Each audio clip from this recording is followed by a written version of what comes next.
Good evening, friends. It happens so often that you buy a stock, it comes down, and you are running under losses. So, there is a strategy that you can use when the stock you have bought comes down. That strategy is averaging. So, in today's session, we will talk about averaging. What is averaging? How does it work? And when should we do averaging? So, coming to the first aspect, what is averaging? So, you buy a stock, it comes down, that means the share price of the stock price decreases, and then you buy the stock again, and at that time the average price decreases. So how does it actually work?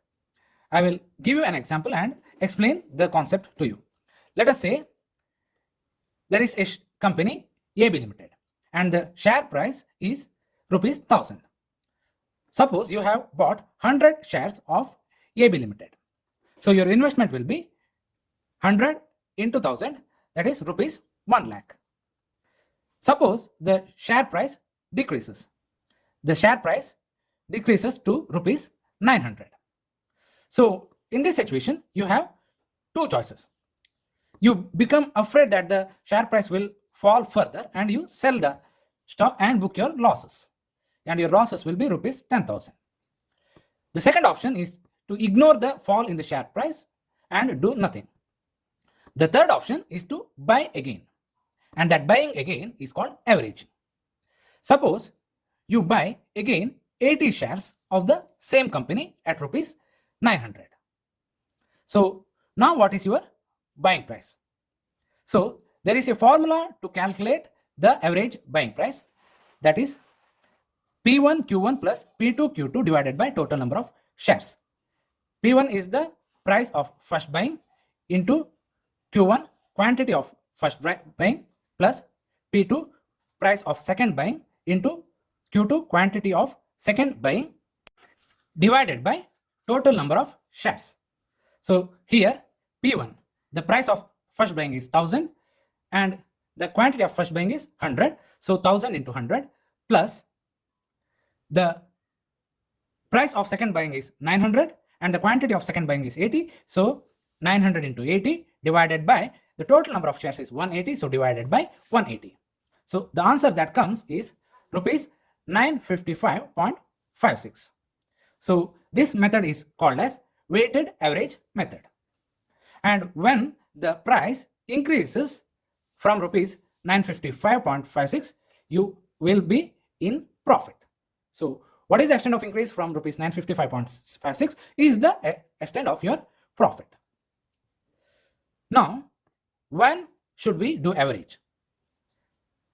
If we do average on a financially weak company, the price will come down even after you average. So it will keep coming down and your losses will increase even further.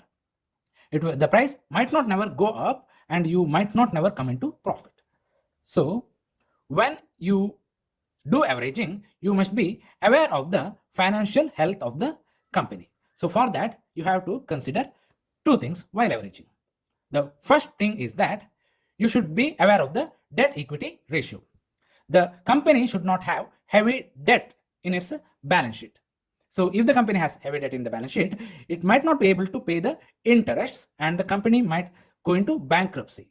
Then the share price will keep coming down and will never recover and you will never be able to earn some profit by doing the averaging. So you have to do the averaging only in financially strong companies.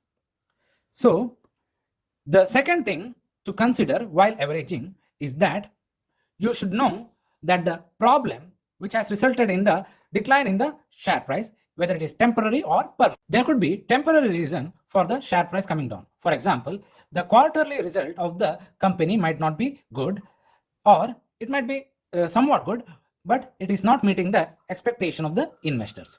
And in that case, the share price will fall for a few days or for a few weeks. Then it will immediately recover. And at that time, you can average. In some other cases, the problem might be permanent. For example, the company might be using outdated technology. We can give the example of Vodafone Idea or Idea.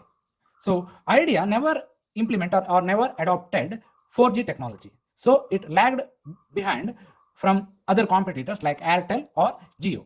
So the share price of Idea kept coming down. If one had averaged the Idea stock, he would be increased his losses.